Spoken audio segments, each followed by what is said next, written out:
गौतम बुद्ध और बिच्छू की कहानी और सुंदरी की कहानी। इस वीडियो को लास्ट तक देखना, तभी आपको ये कहानी समझ में आएगी। एक बार गौतम बुद्ध नदी के घाट पर नहाने के लिए पहुंचे। नहाने के लिए जैसे ही नदी में उतरने वाले थे कि उन्होंने देखा कि एक बिच्छू नदी में डूब रहा है। उन्होंने आव देखा ना ताव, तत्काल उसे अपने हाथ से उठाकर किनारे रखने की कोशिश करने लगे। बिच्छू ने उन्हें डंक मार दिया। हाथ कांपा तो बिच्छू फिर से पानी में गिर पड़ा। उन्होंने फिर उसे हाथ से ही उठाकर किनारे रखने की कोशिश की। फिर बिच्छू ने डंक मारा। हाथ कांपा, बिच्छू पानी में गिर पड़ा। ऐसा 3 बार हुआ। तभी पास में नहा रही एक सुंदरी से रहा नहीं गया। उसने पास आकर पूछा, क्यों जी, वो बार बार आपको डंक मार रहा है? आप उसे बार बार हाथ से ही पानी में से निकालने में लगे हैं। महात्मा बोले, जब वो बिच्छू होकर अपनी आदत नहीं छोड़ रहा तो मैं तो महात्मा हूं। भलाई की अपनी आदत कैसे छोड़ दूं? इससे आगे की कहानी। उस रूपसी ने रींझकर महात्मा जी से शादी कर ली। महात्मा जी ने घर में ही बाल्टी भरकर नहाना शुरू कर दिया। बिच्छू को स्वर्ग मिला न मिला, भगवान जाने। महात्मा गौतम बुद्ध को जीते जागते स्वर्ग मिल गया। इस कहानी से ये सीख मिलती है कि फल पाने के लिए भयंकर घोर तपस्या की जरूरत नहीं। कई बार फल केवल भयंकर प्रैक्टिकल अप्रोच के दम पर ही मिल सकते हैं। अब दूसरी कहानी को सुनिए ध्यान से। बूढ़ा आदमी और बिच्छू की कहानी। एक सुबह अपना ध्यान समाप्त करने के बाद बूढ़े व्यक्ति ने अपनी आंखें खोलीं और एक बिच्छू को असहाय रूप से पानी में तैरते हुए देखा। जैसे ही बिच्छू बहकर पेड़ के करीब आ गया, बूढ़े व्यक्ति ने तेजी से खुद को नदी में फैली लंबी जड़ों में से एक पर फैला लिया और डूबते जीव को बचाने के लिए पहुंच गया। जैसे ही उसने उसे छुआ, बिच्छू ने उसे डंक मार दिया। सहज रूप से उस आदमी ने अपना हाथ हटा लिया। 1 मिनट बाद अपना संतुलन वापस पाने के बाद उसने बिच्छू को बचाने के लिए खुद को फिर से जड़ों पर फैला लिया। इस बार बिच्छू ने अपनी जहरीली पूंछ से उसे इतनी बुरी तरह डंक मारा कि उसका हाथ सूजकर लहूलुहान हो गया और उसका चेहरा दर्द से विकृत हो गया। उसी समय एक राहगीर ने बूढ़े आदमी को बिच्छू से संघर्ष करते हुए देखा और चिल्लाया, अरे बेवकूफ! बूढ़े आदमी, तुम्हें क्या हुआ है?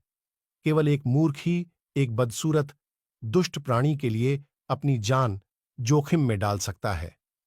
क्या आप नहीं जानते कि आप उस कृतघ्न बिच्छू को बचाने की कोशिश में खुद को मार सकते हैं? बूढ़े ने अपना सिर घुमा लिया।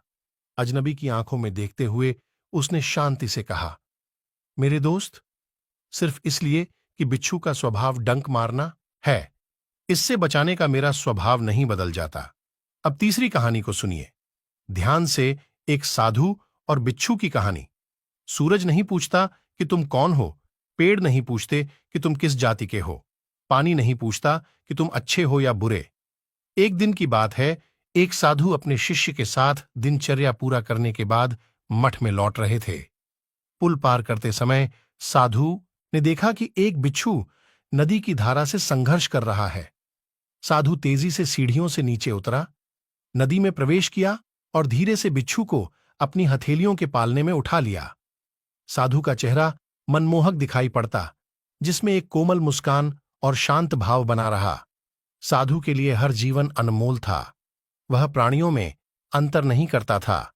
साधु ने धीरे से अपनी हथेलियों को नदी के किनारे उतारा। तभी बिच्छू ने साधु के हाथ को डंक मार दिया। साधु का पूरा हाथ दर्द से तिलमिला उठा, जिससे उसकी हथेलियां सरकी और बिच्छू फिर से नदी में जा गिरा। कोई अन्य व्यक्ति होता तो उसे वहीं छोड़ देता। वो यहां तक कह देता कि कैसा प्राणी है जो मुझे अपनी जान बचाने के बदले में डंक मारता है। इस पूरे प्रकरण को युवा शिष्य बड़ी अचरजता से देख रहा था। इस बार साधु ने बिना किसी संकोच से बिच्छू को उठाते समय बहुत सावधानी बरतना चाहा था, लेकिन बिच्छू ने साधु को फिर से डंक मार दिया। इस पूरे प्रकरण को कई बार दोहराया गया। यहां पर साधु के लिए भी एक सीख थी। कोमल और धीमे होने से समस्या का समाधान नहीं हो रहा था। अगर और विलंब हुआ तो वह प्राणी निश्चित रूप से मर जाएगा। इसलिए साधु ने बिच्छू की क्षमता पर विश्वास किया कि बिच्छू पानी से निकलते ही अपना ख्याल खुद से रख लेगा। साधु ने धीरे से बिच्छू को उठाया और जल्दी से उसे सीढ़ियों पर फेंक दिया। बिच्छू ने जैसे ही सीढ़ियों को छुआ, वह सुरक्षित वहां से निकल भागा। साधु को पानी से बाहर निकालने में मदद करने के लिए युवा शिष्य तेजी से सीढ़ियों से नीचे उतरा। साधु का हाथ पकड़ते हुए लड़के ने कई डंक के निशान देखे और उसमें एक कंपन सा हुआ। शिष्य ने साधु से पूछा, एक बिच्छू को बचाने में ऐसा क्या था जो आपने उसके इतने डंक बार बार सहे?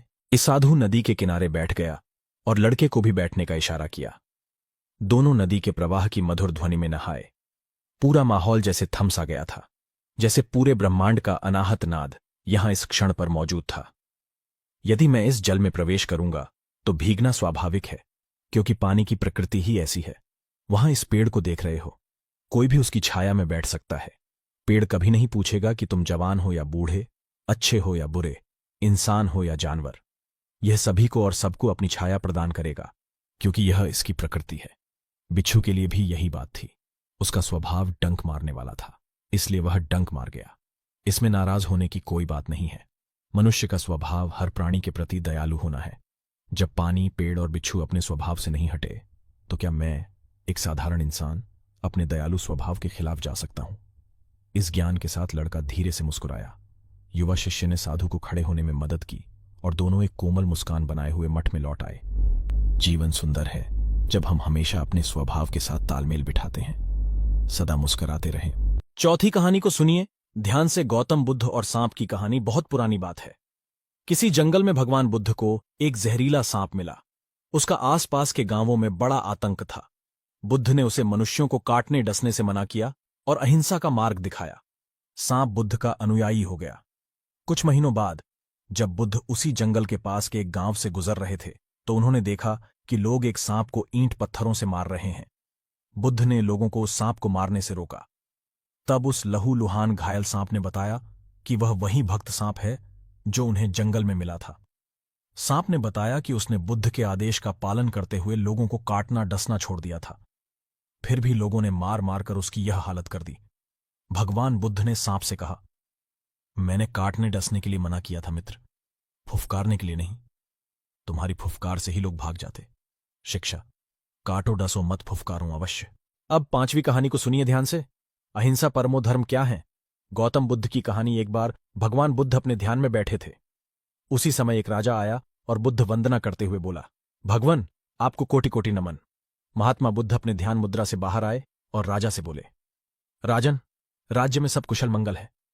राजा बोले, प्रभु मैं बहुत दुविधा में हूं। गौतम बुद्ध बोले, क्या परेशानी है?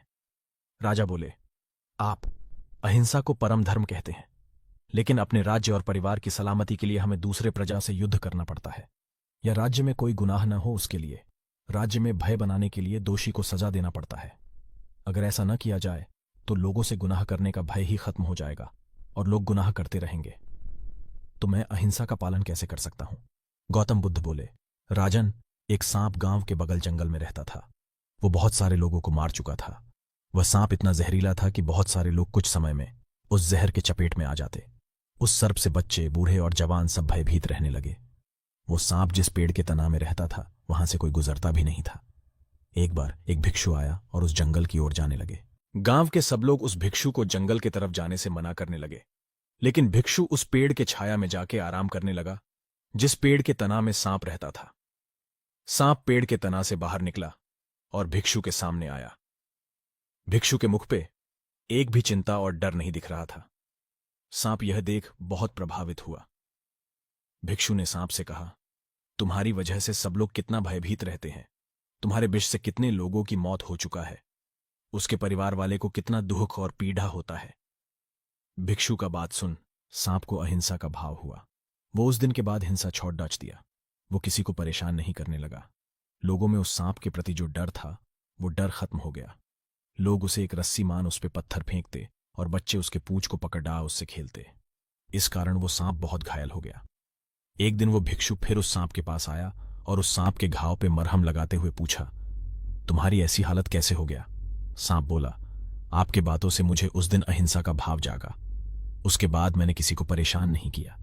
भिक्षु बोले, मैंने तुम्हें लोगों को मारने से मना किया था, तुम्हें फुंफकारने से मना नहीं किया था। इसलिए हे राजन, किसी को सजा देना हो या राज्य की सलामती के लिए युद्ध करना हो तो करो, लेकिन निमित्त भाव से करना। उसमें खुद का निहित स्वार्थ नहीं होना चाहिए। एक राजा का जो धर्म है उस धर्म को पूरा करो। प्रजा में गुनाह बढ़ा ना जाए इसलिए भय बनाओ। राजा बोले, लेकिन उसमें क्रोध, मान, माया और लोभ आए तो क्या करे भगवान? बुद्ध बोले, राजा प्रजा के लिए होता है, उसे अपने बारे में न विचार, उसे प्रजा के बारे में विचारना चाहिए। राजा बोले, भगवान आपके इस उपदेश से मेरा अज्ञान रूपी अंधकार हटके एक आशाओं का उम्मीद जाग रहा है।